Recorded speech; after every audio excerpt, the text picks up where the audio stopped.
Welcome to Lighten Up TV, enlightening, inspiring, and empowering humanity. This is a journey of self-discovery.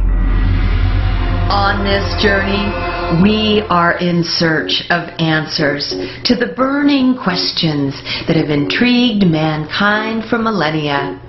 Who are we? Where did we come from? Why are we here? And where are we going? By merging scientific discoveries with spiritual revelations, we will explore the possibility that mind and matter are one and the same in a vibratory field of pure consciousness. What if this eternally expanding field of consciousness is of and from the same source? These revelations, that we may actually share one mind in a unified field that expands into the cosmos, has the potential to cause a powerful shift in the collective consciousness. On our fascinating journey, we will explore ancient legends, modern discoveries, and emerging truths about the spiraling creative forces that spun this creation into being. From spirituality to religion, superstring theory to the Big Bang, from gods and goddesses to angels and aliens, we will dive into the mysteries of creation. Are you ready to lighten up? Starring your host, Suzanne Ross, television personality and producer, inspirational author and speaker. She is a 5D truth seeker and spiritual pioneer on the front lines, raising the frequency of humanity. Through her shows, books, and events, she has dedicated her life to activating the matrix for global ascension.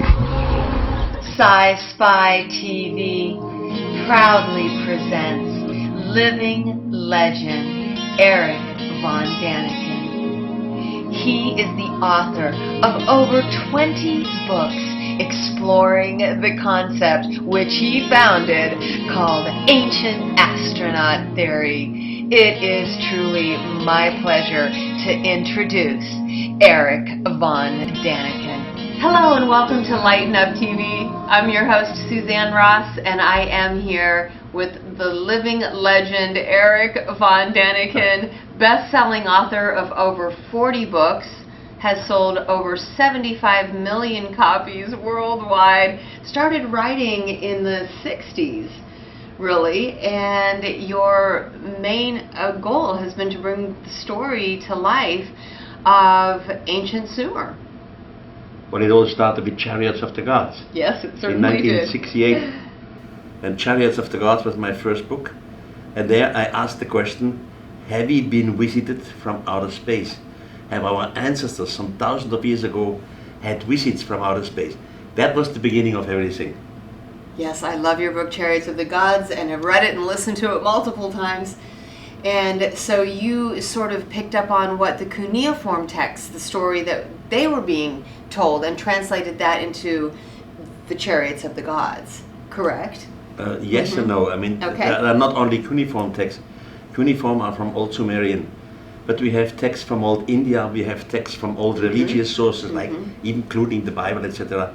And in many of these texts, they speak about visitors from outer space. Now, let me clear. Okay. I'm a believer in God. I am a figure who still pray every evening. But I was educated as a Catholic in Switzerland.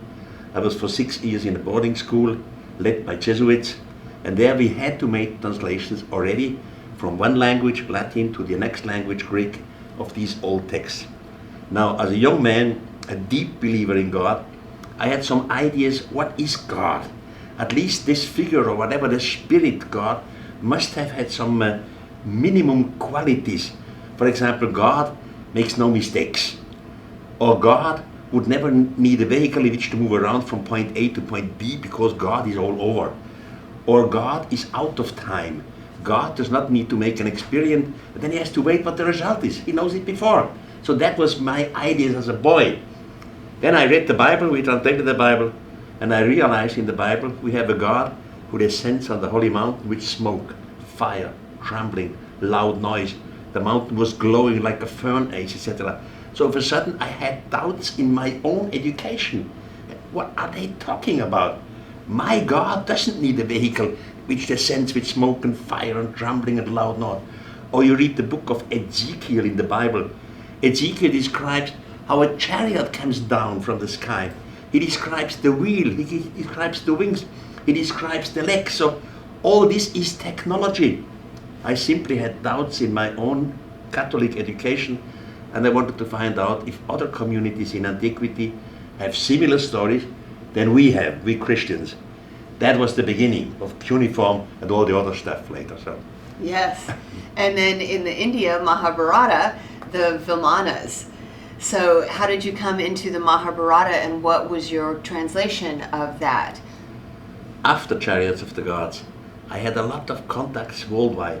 I had speeches at some universities in Madras, in India, and there I came together with Professor Dr. Kanjilal, who was a brilliant Sanskrit expert. And he told me about the Mahabharata. In the Mahabharata we have many books, and the 5th book is called Mausala Purva. Well, in the German expression they say Mausala Purva. And there they clearly describe cities on the firmament. They make a difference between firmament and heaven.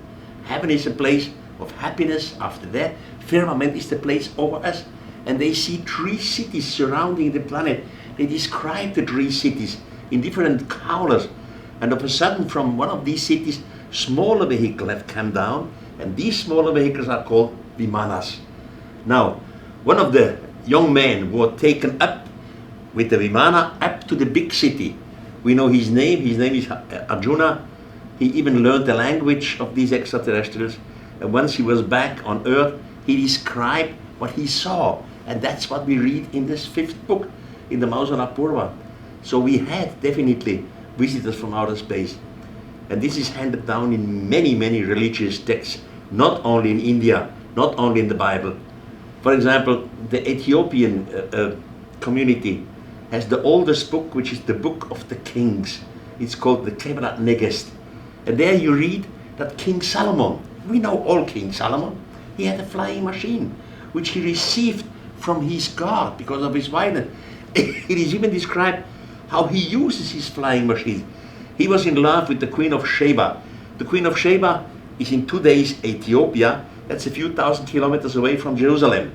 So King Solomon visited her, a beloved girl, with the flying machine. So all this is handed down in the books, and that's my specialty.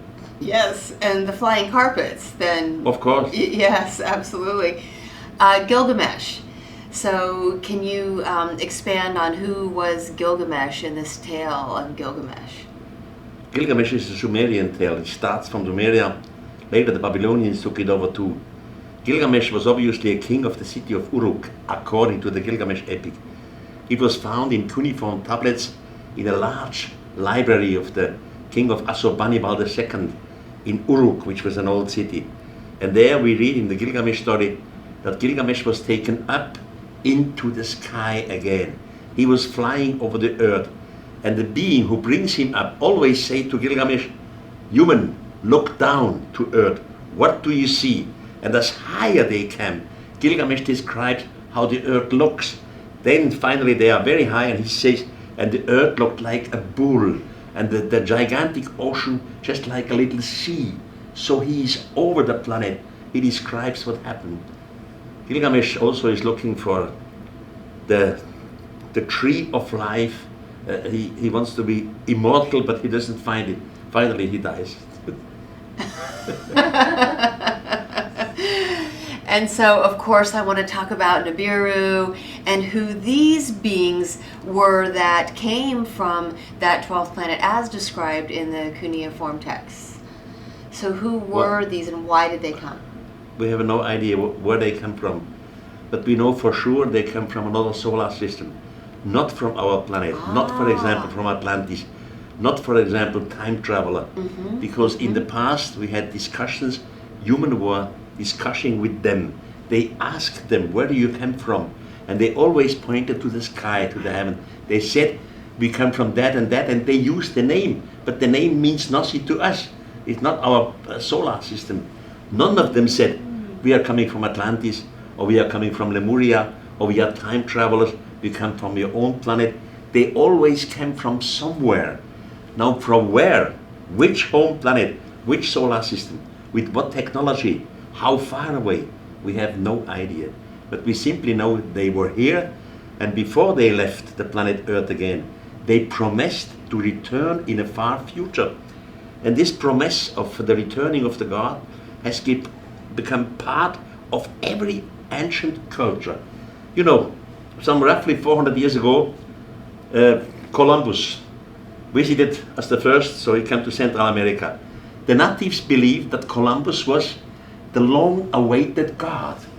Or Francisco Pizarro. Pizarro was the Spanish conqueror who came first to Peru. The natives in Peru, to the Inca, they fell down on their knees and they believed he was the long-awaited God. Of course, Pizarro was not the God, but the natives believed it. The same thing in Central America. Hernando Cortes, another Spanish conqueror, came to Moctezuma. Moctezuma was the ruler of the Aztecs here in Central America. Even the ruler believed that Hernando Cortes is the long-awaited God who finally returns. Or far away in the South Sea, we have the British James Cook, Captain James Cook. He was the first who visited Hawaii. The natives fell down on their knees. They believed, finally, the long-awaited God has returned. So this idea of somebody is returning is not a Christian invention. This existed long before Christianity. And what do we have today? I'm educated as a Catholic. We Christians, we believe that Jesus will return. But the Muslim society believes that the Mahdi will return. Every Buddhist believes that Buddha will return. As we know, the Jewish community, since more than 5,000 years, they are convinced that their Messiah will return. So every big living religion today still has this expectation of return of someone. Now, obviously, not every religion can be right. I'm afraid they are all wrong. Okay. There is neither Jesus, nor Mahdi, nor Messiah coming, simply extraterrestrials. And I suggest they are here already. We are under observation again. And so these extraterrestrials have returned. You think they're walking among us? Do you think they're going to make an elaborate return that is a public display of? At the moment, since 2 or 3 decades, we are under observation. They know exactly how we react because the gods created humans according to their own image. They know our feelings, they know our way of thinking, so they don't want to shock us. They would have the technology to show up of a sudden before a big football stadium with 10,000 of people and all the TV cameras are there. They know exactly mankind, humanity would be completely shocked. So they make it slowly. They use 1 or 2 generations to prepare us. Once for themselves, they have to study our languages. What language are we speaking? What science do we have? What kind of weapons do we have? Could we be dangerous for them? What political systems do we have? What religious systems do we have? What kind of bacteria we have? You cannot just shake hands with somebody and then you are dead because they have different viruses. So they observe us. It's a scientific study for them, but also for us. In respect of us, they don't want to shock us. That's why they prepare us slowly, slowly. This will take 1 or 2 generations, and we are in the middle of it. The time has changed. In German we say, der Zeitgeist, the spirit of time has changed. I love that spirit of time, Yeah. yes. And so what reason would the extraterrestrials have to want to come and land on our planet and interact with us? That's very complicated to explain it. I think I know it. I'm not sure, of course, but I think I know it. The goal of the universe is to spread out intelligence all over the universe. Imagine we would have in the universe that we have billions and billions of stars. We would have 1 form of intelligent life on 1 planet somewhere out there. Now this lonely being, intelligent, has no contact with nobody. has no information to change, cannot ask somebody, is the universe at the end of your place? How does it go? So you need intelligence all over the universe. You have to spread out intelligence to construct a net of communication. That's what they're doing. They are spreading out intelligence all over the universe. We are part of it. So it's a network of intelligence and a way to connect all of these different forms of intelligence And throughout the galaxy, yeah, universe. you know, I just remember some 40 years ago I was on a TV show here in the United States, and left to me was Professor Dr. Carl Sagan sitting. He was a brilliant astronomer and astrophysics, and on the other side was Alan Hynek. He also was an astronomer. Now Hynek thought it is possible that UFOs do exist, while Sagan said, no, this is all nonsense. UFOs do not exist. And then Sagan said to Hynek, and I was sitting in the middle of it, but listen, Carl, if we would be under observation, if there would be something intelligent out there, they would have realized that we are intelligent too. Since long time, they would have taken diplomatic connections with us. And then Hynek says, dear Carl, we don't make diplomatic connections with chickens. That's the situation. So up to the recent times, what do you make of this hollowed out, cylinder-shaped asteroid that some are predicting is some kind of spacecraft with beings inside, and they have come into our atmosphere? What asteroid? This has been captured on film by NASA, and it is an ice-covered, long cylinder-shaped asteroid that has come into our atmosphere, and many believe it is a hollowed out asteroid that is now being used as some sort of space Yes, craft. but this so-called asteroid has left again. He passed our solar system and our Earth in a distance of about 34 million kilometers, and in the meantime has left our solar system again. Okay. Mm-hmm. But we have other problems here in our solar system.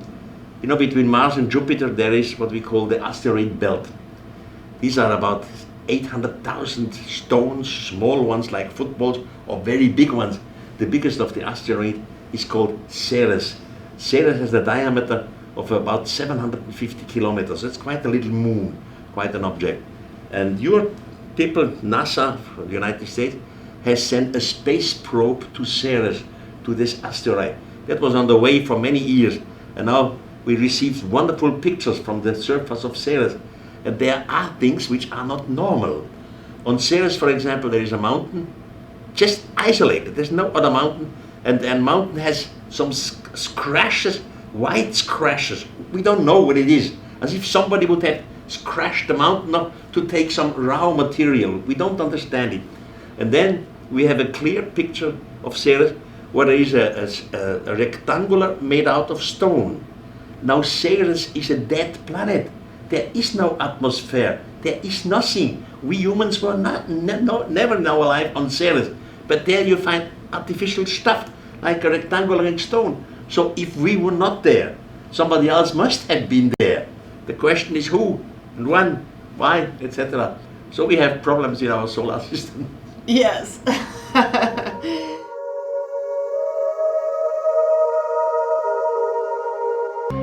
I understand you have your recent book. Can you tell us a little bit about that? Oh, God. Chariots of the Gods, that was 50 years ago, and now I have the sequel of Chariots of the Gods with the title, The Gods Never Left Us. I confront different scientists with the question, do you believe in UFOs? And many of these brilliant people, really brilliant people say, yes, definitely. We know we are under observation. We know it on radar, we know it with different meanings. Somebody is out there and is observing us. We know it for sure, but the large public doesn't know it. So the question then in the book is, what about mythology? I'm a specialist in mythology. I know many mythologies, and in most of the mythologies, they speak first the gods have come down from the sky. Then they clearly say it was the gods who teached human. We were primitive beings, Stone Age beings. Our language was very primitive. Then the gods, the so-called gods, came and taught us. They say this is a bush, and this is a tree, and this is a river, and this is a creek. The names, the words are different, and this is sky, and this is the firmament. So we learn to speak, to differentiate the different things from the extraterrestrials. Also, they teach us in writing. The first writing, the cuneiform writing, we learned from the extraterrestrial. At least this is handed down in our mythologies, including Sumerian mythology. So they were the teacher long time ago. Without these so-called gods, I say, we called them gods. In reality, there are no gods. It's all ridiculous. It's all a misunderstanding. There is only one God. But our ancestors, the Stone Age people, believed these beings must be gods, so they called them gods. It's a misunderstanding. So we learned in the beginning most of the things from the gods. The rest then is our evolution. But these so-called gods, these extraterrestrials, always interfered with humans. We have not only a human evolution, we also have genes of extraterrestrials in us. And this again is handed down in the old books. Look, some 70 years ago, a shepherd on the Dead Sea found the so-called Dead Sea Scrolls. And one of the Dead Sea Scrolls has the title, the Lamech Scroll. What is written there? You learn Lamech was a shepherd, but he was obviously a very rich shepherd because he must have hundreds and hundreds of sheep. So sometimes he was for months away from his home tent, he just looking where his sheep had food, grass. Then he comes back to his home tent, and his wife, her name was Batenosh, had just given birth to a boy. Now Lamech said to his wife, "This can't be my son, because I was away too long. You know, because of the 9 months in pregnancy, it doesn't work. This can't be my son." But Batenosh, the wife, swears, "Dear Lamech, I had no sex with no one, no with another shepherd, no with the soldier, with no one." She cries. Now Lamech is believing because he loves his wife, and he goes to ask his own father for advice. And his own father is the biblical Methuselah, the one who has become so old. And he said, "What should I do? There is a boy. My wife just gave birth to a boy, but it can't be my boy. What should I do?" Methuselah himself doesn't know the answer and goes to his father, which now is the grandfather of the boy. And this father was Enoch, the biblical Enoch. He says the story, the family story.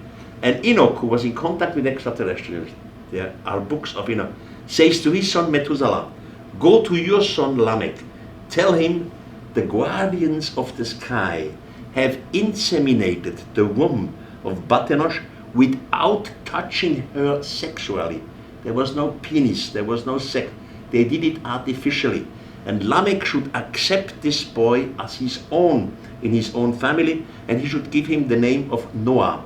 Because the guardians of the sky have decided to destroy mankind with a gigantic flood. But this boy is the survivor for the new human race. Now we all are descendants of Noah. So we not only have human genes in us, we have extraterrestrial genes in us. And all this is written down in old books, in that case in the Dead Sea Scrolls, and nobody knows about it. So the gods have never left us The gods have never because left us. we have their genes within us. Exactly. You know, every old religion, including ours, say the gods created human according to their own image. There it is. Yeah. Yep, very good. Well, I know you're very busy, Erich. I thank you so much for taking the time to come and chat with us on Lighten Up TV. It was a pleasure. We can go on for the next hour, but I have no time. Yes, I know. Well, I truly appreciate the time you did take, and thank you Yes. so much for all you've done for the last 50 years to enlighten us and empower us with all of this incredible knowledge. Thank you very much. Okay. Goodbye. Ciao. Bye.